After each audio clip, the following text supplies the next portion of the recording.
strange when you come off finals that they always get a kick out of how none of us appreciate finals once we're done.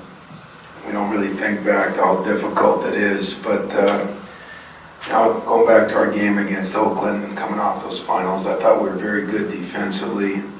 I thought rebounded the ball really well. We didn't shoot it real well. The big concern is the turnovers. I don't know why. We've done a better job. We're at a little over 12. We were down in the 10s and 11s. But we made some casual, and unfortunately, some of it, Cash has made some passes that are unlike him. So I think that would take care of some of it. But in Northwestern, if you just look at what's going on in the Big Ten, we always talk about how hard it is to win on the road. And there used to be a couple of mainstay programs, and then those changed over the years. And one of them recently was Nebraska, or was Rutgers. And, I bet you when they were here, you thought they were an okay team, not a great team. Now they look like a very good team, physical, hard to play against. And Nebraska, Fred's playing without his best player, and they go to Indiana and play 40 hours later because KP's, I think, is doing the scheduling or something. A little rip on KP, but 40 hours later and beats a good Purdue team. You look at Minnesota, you just look at Iowa earlier, they got beat by 100 and now they're bouncing back, I would say this, Northwestern is a very good young team, which means they have ups and they have downs. I love his big guys. I think he's done a great job. Nance and Young are two guys. Young's got 27 offensive rebounds, 10 games. That's more than anybody we got, I think. And they got a lacrosse player. Who I guess either won the Heisman or was up for the Heisman of lacrosse. And I tell you what, the kid plays good, plays hard. They play hard. I know what good a coach Chris is. They're a very well-coached team. I think they're running their stuff. He's simplified it. I think he's done a hell of a job. And saying all that, where are we? Doug Wojcik, one of my assistants, had a great line. He said, you just got to appreciate we're trying to reinvent ourselves. Well, that sounds doesn't sound like a top 5 team statement, but reinventing because of who we lost, and reinventing because of what we lost during the year, and then reinventing because of what we went through. And I think that's a good phrase for us right now. We are reinventing where we are. The last couple days of practice, today was one of our better practices. I think we're back to demanding what we need to demand, and I think they're back to accepting what is needed to be demanded. And I think we shot it a lot better in the last couple of days.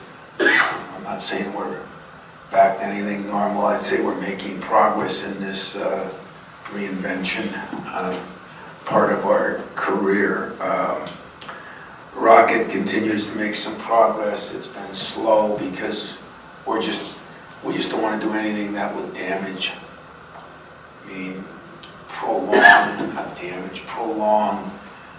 him being out.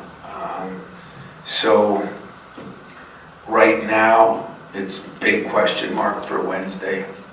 Let me see if I do like some coaches. He's out till the end of the year, but he may play Wednesday. That was for you. So I'd say he's doubtful for Wednesday, but I wouldn't rule anybody out. And then we have to make some big decisions after that. But he is making some progress. I said it 3 times in 3 different press conferences, enjoyed even today. His energy, he's just been a different guy. I think he sees things differently. And I never thought that would happen, but what a cool thing that it is happening. As I said about Northwestern, young team with Young and Nance as 6'10" forwards, balanced attack. They got 4 guys in double figures. The kid Spencer, I think Cope, K-O-P-P, is one of the really good young players that can shoot it. He's got strength. He reminds me of a young Kispert, the kid from Gonzaga, 6'7", can do a lot of things, can make shots. But they're still finding their way too. So they've had some big wins over Providence and Boston College. They probably had a loss or two they wish they got back. But all in all, to try to be the first team to win on the road this year almost sounds like, why would you have that as one of your goals? Well, because we need something to happen. Is it a motivation thing? Anytime you're playing for conference supremacy, it's motivating. And I think for us, try to do what not any other team has done so far, and try to be on top of our league going into Christmas. And that's just one of the goals as things move forward. Questions? Tom, two of them. First one being, I'm not suggesting this in the starting lineup or for 30 minutes, but have you thought with the wing issues and lack of depth, getting Frosty on the court with Cassius? Yeah, did a little bit today, in fact. We have thought about that, and some of it comes down to we've really run into a couple of things this year that have been different. Huge guards. A lot of guards, 6'4", 6'5". I mean, Oakland, 6'4", 6'5" at the guards. Sometimes real athletic guards. And sometimes, it's been hard enough to keep Cassius, focused in on one spot. Now you move him a little bit, but I think that will happen. I think you'll see Frosty there some. I'm not ruling out Connor George playing a little more. He seems to give us some energy. He gives us some offensive rebound. He can shoot the ball. We're not really grasping. I think like a lot of teams, if you really went back and looked at all the top 50 teams like I have, shooting is really down. It just is down. And last night's games, teams shoot 33, 34%. People are excited. I don't know if it's the line. I don't know what it is. I don't know if defenses are getting better. That's for the analytic people to figure out. I'm not one of those, but I do think we're going to look at a couple of things because maybe we get more shooting in the game at times, which is good. But we're also trying to get our defense better, which is good too. Second question. To see Steven in the reaction, the relationship he has with these players, how special is it, Tom, to share this first journey with Steven on your bench? Well, I don't like to talk about Steven a lot because sometimes he ticks me off, but it's been, it's been, I have to say, fun to be, to watch him go into a game late in the game and have players respond. If he would have hit that three, I think that was the happiest I've seen Cassius in a month and a half, watching his reaction as the ball was going up on the bench. First of all, he ran into me almost, but second of all, just watching, that's cool. That means a team. You got yourself a team. And I think that's what I'm trying to do now too. We've been fragmented a little bit by everything that everybody's gone through, where everybody's afraid to say certain things or do certain things. And I'm trying to remove the silos a little bit and get back to everybody under the same umbrella and maybe treated the same way and act in the same way and still be cognizant of the things we have to be. So Steven brought a little levity to that moment when I watched Cassius and his teammates, and now I got to live with his mother thinks he should be playing more because he got 3 rebounds, so slept on the couch the last 2 nights, and he's probably, people that were ripping him on Twitter are probably praising him now, so and I could have a little fun with Aaron Henry since Steven out-rebounded him. So other than that, everything's cool. In terms of the shooting, can you kind of explain how the issues at the shooting from the 2 spot and the 4 spot then maybe correlate to life being more difficult on Cassius getting maybe the looks that you want for him? Yeah, I'd like to do that, but I'll tell you what, in the last game he took 9 threes and 8 of them I would have bet my bottom dollar on. He's not shooting it as good. He's a 43% career 3-point shooter. career. He's down to, I think, 33, but it's one of the few things I don't lose sleep over with him. There's no question if Josh is on one wing, it makes a difference. If somebody's hitting shots, it makes a difference. But I can't blame that on anybody else. I just have to look at it like, a better question would be, when guys start missing shots, does it become an epidemic? And I think that'd be a better question because you're never feeling good about yourself. But we really addressed it last couple. We've had 3 practices since the Oakland game, and one of them was almost strictly with shooting and getting some time and talking about our passing. Good passes, as Judd used to say, equals good shots.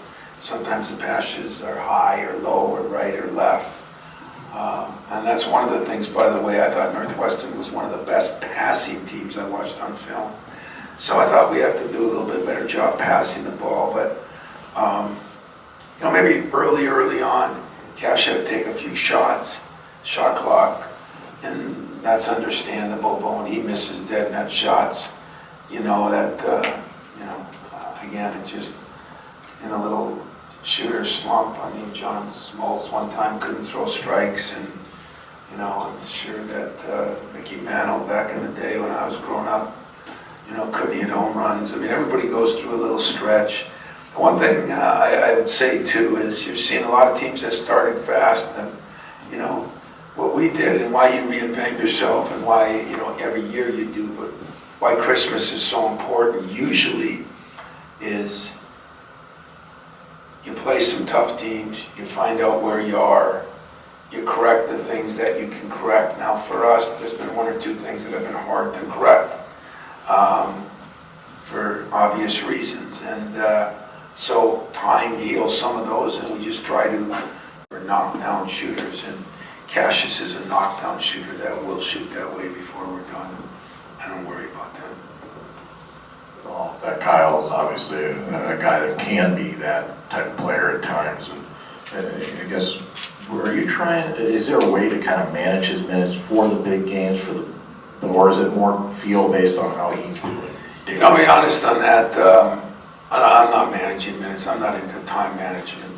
That's for too many smart people. I got the more LeBron magic. Let's lace him up and go play. And the guy's injured. I mean, I'm going to do that. But I think the opposite has happened with Kyle. I think he needs to get more time. He needs to play more reckless. Not insane like he sometimes does. You shouldn't jump into a brick wall. But you got to go up and get a rebound, and that's been your strength. And you can't, as I try to tell him, if you live life thinking about dying, that's a little drastic. But if you live life thinking about injuries, it's easy to say he's one of my toughest kids. But if you've been through what he's been through, maybe you do that subconsciously. So I've really put that on him these last 2 days. I said, hey, let's take the gloves off. Let's get after it. Let's see what happens. And because if you don't, you're going to be playing not who you are. Now, if there's a length of time, and I think he should play 20 minutes a game, we'll manage that. If I don't think he should practice a little more, we'll manage that. But he has to play with the same vigor. That's who he is. We recruit him as a sophomore for that reason. I mean, Mike Garland came back frothing at the mouth because he loved his energy, his toughness. That's been taken away a little bit. I understand it, but we got to get that back. Tom, obviously with Rocket out, you've got a lot of Aaron and Gabe on the wing together, and I know they haven't shot the ball well, but just having that sort of size and length on there, what can that do for you, offensively and defensively when they're playing well? Well, if they're playing well, it does a lot for us. What I think Rocket's going to bring is he's still one of our best defensive players, and he's not small, and he's not as big as those 2 guys, but it's not like he's Tom or something, So I think number 1, getting Rocket back would help us a lot. Plus, I think he has such a different. It'll be interesting, he could get back on the court and be launching step back threes again, But I think he's seen things a lot differently sitting out. I mean, it's just amazing him at the game. I mean, I never thought I'd see the day where he was coming down telling me hey, coach, you got to get, you got to get Brock and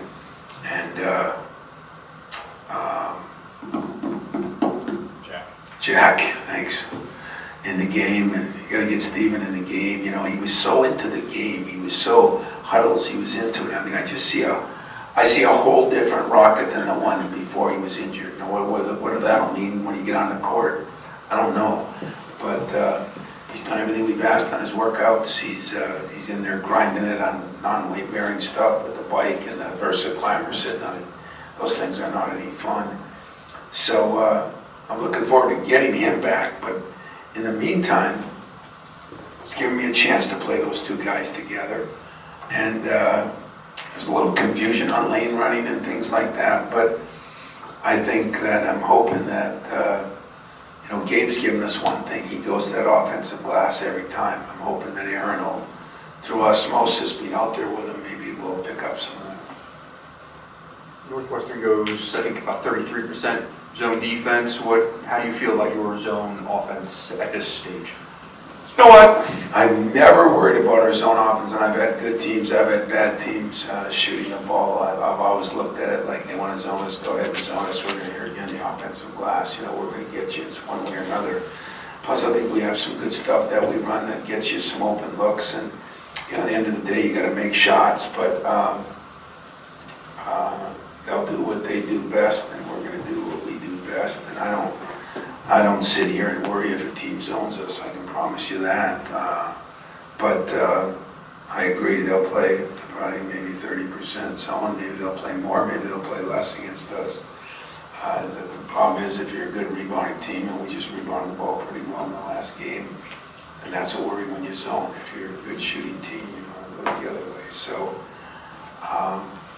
I feel comfortable. We worked on it yesterday and today. We don't get zoned a lot, so we haven't spent a lot of time on it.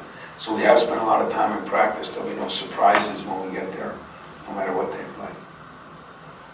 Obviously, you'd like for Cassius to have more points, more than he did in the Oakland game. But for you guys to be a little bit more balanced in scoring, how do you hope that will continue going into Northwestern? Because you didn't have that against Oakland. Yeah, I hope he scores more points and the rest of the guys score like they scored. So then we score 10 more points. And instead of 72, we're at 82, 85. That's what I'm hoping, For me, for us, Cassius Winston has to score. He has to get his assists up. He has to get his turnovers down. Well, he can control two of those.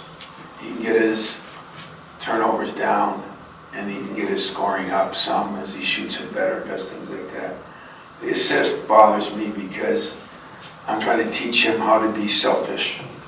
And he's a hard kid to teach how to be selfish or how to be demanding. And, when guys miss wide open shots or miss layup opportunities because they don't catch the ball, 2 dunks in the last game, don't catch the ball, those are also assists. And as I do with all my players, I've got team goals up the yin-yang, But I've got personal goals for a lot of them too. And so that's where I like a guy to be hungry, especially when it's not scoring. I love when Draymond, hungry to get double-double, hungry to get rebounds. A team, hungry to lead the league in assists or be a national leader, It's okay when it's points, but I don't think it's ever great that anybody's hungry to just score points. So I want Cash to be a little more demanding of his teammates on, he gives them a good pass, that's his job. Be like a good quarterback as I'm watching highlights, if he throws a great fly pattern and he's right there and the guy drops the ball, that's not good. So I want balance, but I like my balance where, Cassius should get 14, 15 shots a game, and I don't know what he's averaging. I think it's close to that. My stat guys, my analytics people know that, Max? Since that's your job, not Matt's, It's about 14. You lying, you have no clue. Anyway, that's my wishes, and that, Xavier gets 10, 12, and then, there is a pecking order to a certain extent. Aaron Henry's got to come up a little bit. There was a bright spot. He played better in a lot of ways in that last game, and that was a bright spot. Tom, the other day, I think you said something to the effect of, I haven't forgotten about Julius yet, or something like that. Seems like he brings sort of a physicality, toughness when he comes to the game. I'm just, with that spot sort of being under construction a little bit, is there room for him, you think, to, by the end of the season, to carve out sort of an every game role, or is he just kind of going to be that guy where you call on him when you call on him? Yeah. No, when I say we're trying to reinvent ourselves, you got to give guys a chance to either succeed or fail. And you give guys a chance, and then they either succeed or fail. And if they fail, then it's somebody else's chance. You know, I mean, you see that in football a lot. You see it. You know, there's been a lot of change in some pretty good programs. I won't even mention, but really good programs in our league that have all of a sudden 2-3 different starters. You know, I just don't know if kids today can handle success or failure. That's part of the problem. And we've trained them to do that. You know, by how we have to coach them, parent them, teach them in schools. And so I think there's more ebbs and flows. And so what coaches are looking for is consistency. And, you know, when I look at Julius, he brings some consistency to me. He knows what he can do, what he can't do. And, you know, like a guy like Malik, when I say again that after 10 games you start evaluating, I know Malik can shoot the ball, but I also know there's other things he can do, and there's certain things he can't do as well. And so we've got to give a guy his role. That's not their fault. They've got to know what we're looking for. And it takes a little while when you have so many new guys that we've had, or so many guys that have drastically changed their role from last year. And you know, you work all summer, you work really hard in August, September, and October, then all of a sudden that changes enormously because of an injury or whatever, and then it takes a while to give some other guys a chance. And you know, well, why doesn't Gabe do what Josh did? You know, it's okay to say, why didn't Josh do exactly what McQuaid did? Because when you lose a guy like that, it's just the way it's supposed to be. But you have all summer to plan for that. You have April, May, June, July, August, September, October, November. When you get a month to plan for that, it's a work in progress. We're still a work in progress, and it might frustrate some, but it doesn't frustrate me. I'm disappointed that I think there's a couple of categories that I thought we'd be better at. I didn't think we'd turn it over as much. I thought we'd shoot it a little better. But there's an underlying factor with a person and with this team that I'm trying to figure in there too. And so what I like is we're trying to, should I say this right? We're trying to continually move forward, and we're trying to learn from our mistakes and adjust, and yet we're trying to wrap our arms around a special guy and try to help him. And those things don't always go completely together. But I see him making a lot of progress. I see us making a lot of progress in the last 3 practices. That's not the changing of the world. But I'm excited to get on the practice floor tomorrow. If I can withstand my my concert tonight, I'm gonna get excited to be on the floor tomorrow, and then see what we do on Wednesday against what I think is a tough team, and try to change what almost nobody in our league has done, and that's win a game on the road. Who are you going to see? I'm gonna go see the Lawrence Welk of the modern era.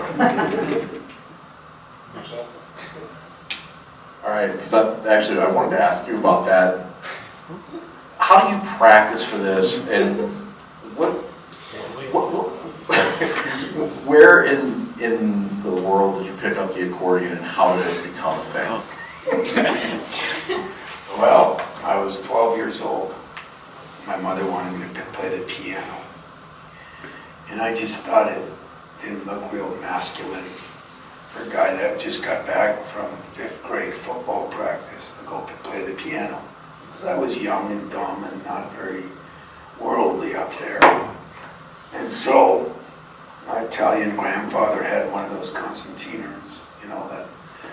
And so I thought that was a little more cool. And so I told my mom I'd play that. And so I had a little one, and we had a guy, and I practiced, and I played for about couple months, and then, only injury I ever had in sports, I broke all my knuckles. And so I couldn't play. And they had just bought me a new accordion. I think maybe it was for Christmas. It's upstairs now. It still looks good because it was never used. And I knew how to read music, and I didn't want to be known as a dumb jock, so I learned how to read music. And I took it out at Christmas when Mariucci and I were GAs, you know. I told you the story, neither one of us could get a date. We were supposed to go to the Christmas show on campus. So I took him, he took me. I only knew 2 songs. Every time I asked, what song would you like to hear? That was Mariucci's job to say up on the rooftop or Jingle Bells. And he did a very good job of that. That's probably where he became a star. He was really good at that. So he did it. We started doing it every Christmas. And I got down here, and I wasn't going to play that thing in front of Judd. Now that wasn't going to happen. So it didn't happen. And then I don't know why somebody said something to me, the radio show, and I said something. And so I just started doing it, And so I did what I always do. Last night, got home about 8:30 after a long day, and I pulled it out. I practiced. And my daughter came by because she wanted to hear the practice. I think my wife FaceTimed my mother because she's always concerned about my musical ambitions. And I didn't do bad for the first time, and now I'm dealing with you guys. I'm going to go upstairs. I'm going to take a half hour, and I'm going to shut my door, and I'm going to practice.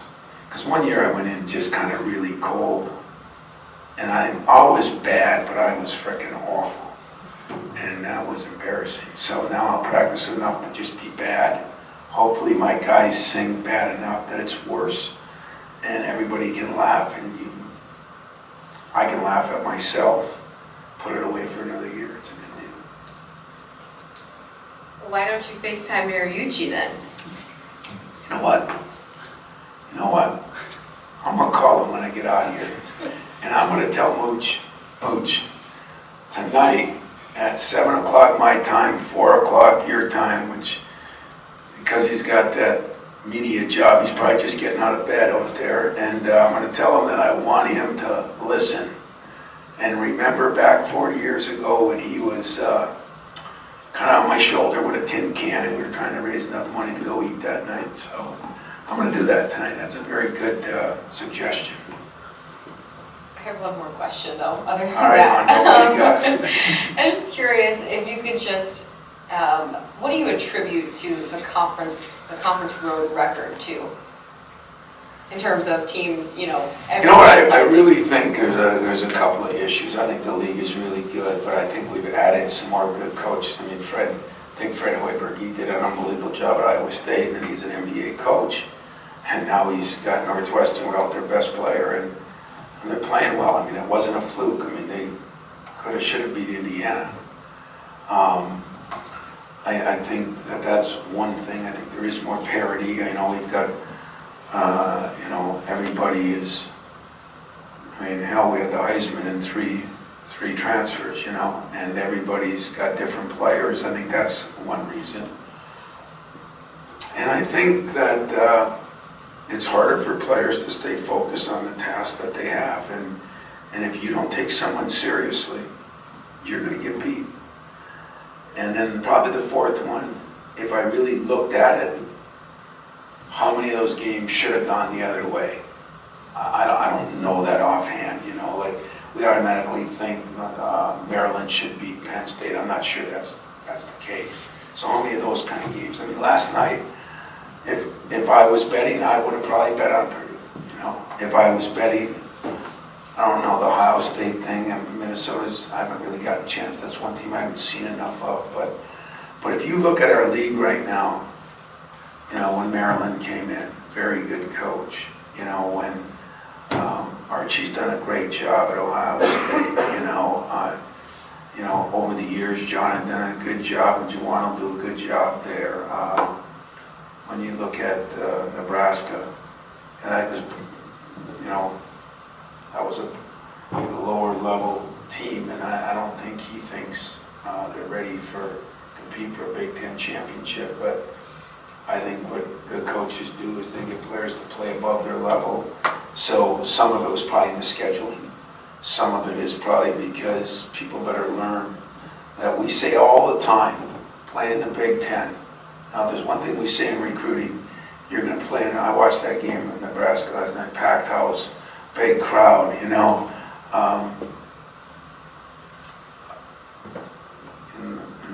We're used to not a lot of good things coming out of Nebraska because we got Matt. But I mean, most of the time, that fan base down there is incredible. Those of you that get to go down there when we play, and no matter what the records are, I mean, they're there all the time. And so I think some of it's that. I think Penn State had, what I heard, its largest crowd in years for that Maryland game. Our league, boy, good coaches and big-time crowds everywhere you go. Minnesota game last night, it was hopping, you know. I think that's a reason. I don't really know. I think it is. And I also watched the Rutgers play more recently, and that didn't surprise me.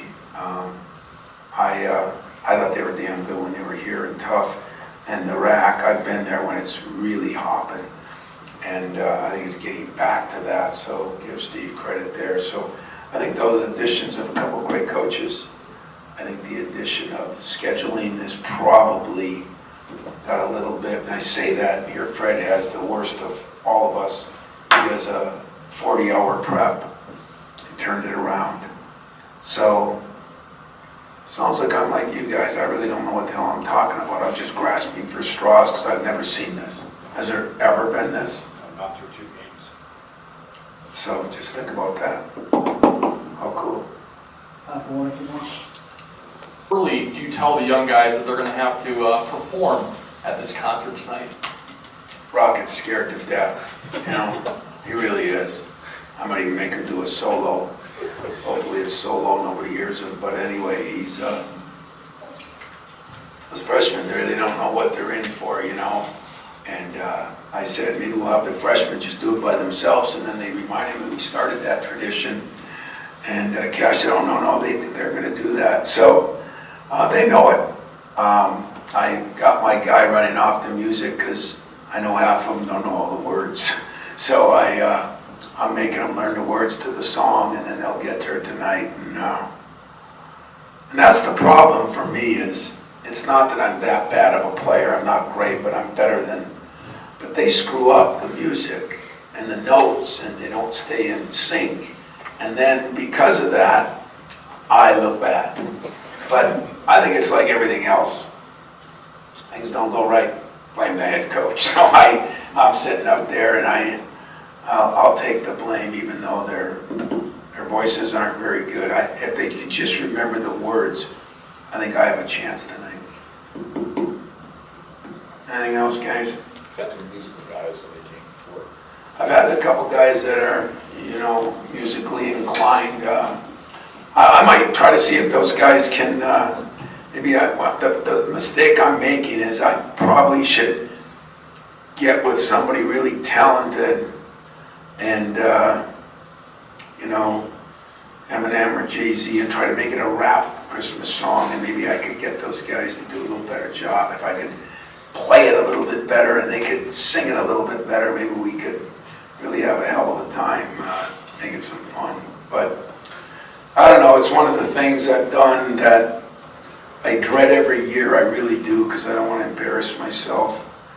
But I just get amazed how people are calling a month before to get reservations to get there, you know, like it is a real concert that you thought I was going to, but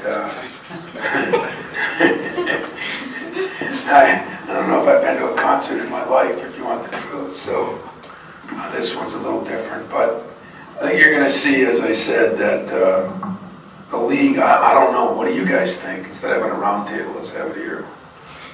I mean, it looked like some teams are really playing good, and now some other teams aren't shooting well, and people are playing good people, but I don't know who's that much better than anyone else, even nationally. You know, I was a little surprised I watched the Gonzaga go down there, and they were all beat up, and yet Arizona's kind of got what Kentucky and Duke have had. They got a lot of really young, talented freshmen, and one of them, who might be the best one, played awful in that game, you know, and that stuff's going to happen. So I don't know.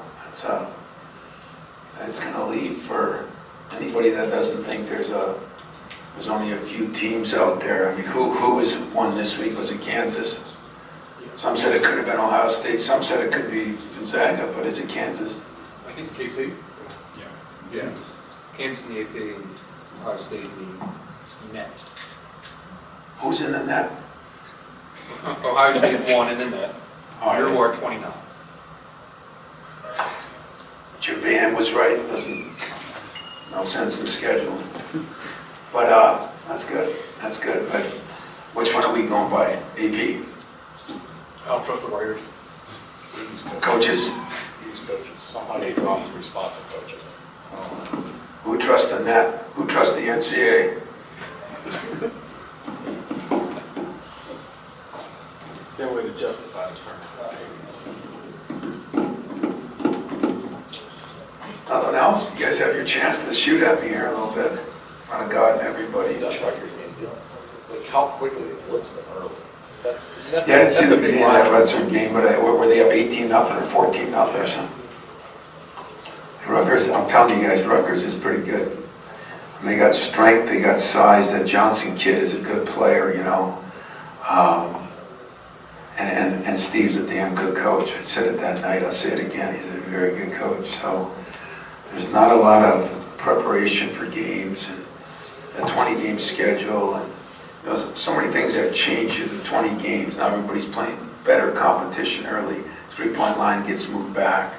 You know, you hope fatigue and things doesn't rear its ugly head on a lot of teams. There's one thing good that we didn't, sometimes you go crazy early and then it's hard too. I mean, we know what our warts are. We know what we got to get better at. I think we got our kids' attention on what we got to get better at. Our running game, we thought we made some great improvements. Outlets, Cassius pushed the ball. It was fun to watch, you know. Missed a couple lobs, missed a couple opportunities. But I like the way we played in that respect. So we'll see what happens. With the transition December games, yay or nay? What's that? December games, yay or nay? December games. The league games. 2 leagues. You know, I still don't love it because of what else we play. You know, this year the Gavitt games and the Big Ten and the Tournament of Champions and the Maui. I mean, I say it every year that I get smarter. I gotta get smarter because I have not really appreciated. And I say all this, and the last 3 years there's been so many outside things that it's hard for me to really get a real good feel. But if I look at this year, was the travel draining, or was the situation, or was it both, you know? But I don't love it. I don't love it. I think we got too many things right before finals or right after finals. You know, hard games right after finals. I'm talking to Susie today, you know, and she just says, man, do you ever know where you are the day or two after finals? I said, hell, I don't know where I am on regular days, you know, what finals, but I really believe that it's been interesting, you know. There are coaches, when I was on the board, there were coaches that were pushing for 1 semester sports. As far as basketball, you know, there's other coaches, it seems like we're expanding it. And now we're in a 6-month season compared to a, 5 months. So, I don't know. I don't know what it brings. I just do what they tell me to do most of the time. But I can't say that I love the fact that we got so many big games bottled together. I mean, we played a lot of BCS games in a row, and we've had a decent amount. KP, myself, did a decent amount, getting 3-4 days in between each one, which seems good. But remember, the NCAA tells you got to take 1 day off. Remember the travel, and that makes a difference than playing at home. I mean, even a game like Oakland, it was great. I loved it for our fans. I loved it for us. Greg's a good friend, all those things, but it's another day of travel down there. It's another day of travel back. It's another day of sleeping in somebody else's bed. all those things, matter as you go along, especially if you're doing it 7, 8, 9 times out of 11, 12, or 13 games. What do you do for Christmas with them? What do I do for Christmas with In them? terms of how much do you give them off right now? Yeah, we planned on 21st, is that the last game? Saturday, 21st. Which I was hoping was an afternoon game, so I could get my kids out of here that night, Another argument, but, we'll give them 22nd, 3rd, 4th, 5th off, bring them back on the 26th. So they'll get a decent amount. I'd rather get them before Christmas than after. Everybody wants to do things with your family before Christmas. You want to be nice to your mom and dad before Christmas so that you get better gifts, all those things. Might as well spend a little time with their family before, and then after everybody gets back to their regular business. So I don't mind bringing them back. It's nice when you don't have to do it Christmas Day, but day after Christmas we'll come back and have a practice. I think a little earlier this year, late afternoon, and then get after it for Western, and then, but during that period of time, we'll start preparing for a lot of things we might face in our first 5 or 6 games, make sure if it's a press break or if it's certain zones. We got a checklist we'll go through and try to work on the team we're playing, but work on what the next 2-3 weeks will be like, because we'll have a lot of, it starts hitting fast and furious once the Big Ten starts. When you talk about the Big Ten, what's going through right now, how much do you think there's a struggle to focus when it is just sort of a 2-game dip in and out, and just kids know that it's not, they count obviously at the end, but kids know it's not the real thing yet, so there's maybe a disconnect. And obviously not everybody's schedule's like you guys, where there's a concentration on so many other big games. I don't know, do you see it that being a factor? It may be, it's one of the things I really haven't had time to study it or look at it, or, this is the first we've had something like this, right? In terms of everybody losing one. Yeah, and I think this is, the last year or two, I think you've seen a lot more teams play a lot better schedules. You guys agree? I mean, a lot more teams, whether it be in the Big Ten or whether it be nationally. I mean, getting more teams playing tougher games. And so records aren't always going to be as good. People have to look at all those things as they're evaluating teams, and sometimes you're not ready for certain competition. And especially a team like us, who I do think is reinventing ourselves. I talked to Nick Ward last night. He's actually playing good in the G League, and we're watching film, and we'll watch film on game last year and say we going to have one guy back that's playing on that, for a considerable amount of minutes. When it was Nick, Josh, Quaid and Kenny, and so it's not like, that's what's changed us a little bit, and I think we're adjusting to it, and then as we adjusted to it, we had to make another adjustment a week or two later. That was really an adjustment. So I think we're hanging in there. Look, am I disappointed we're 6-3, 7-3, whatever we are? I am a little bit. Did I think we'd be? Where did I think we'd be when I did my little poll in the summer? You'd really hope to be like 10-1, and you realistically could say you'd be 9-2 at Christmas or whatever.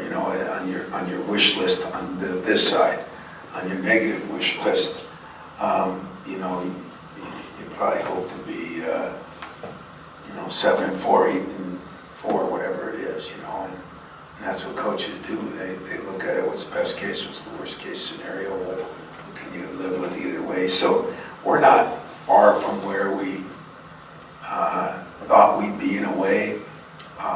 It's been a little different the way we've done it, but I think we've weathered some things that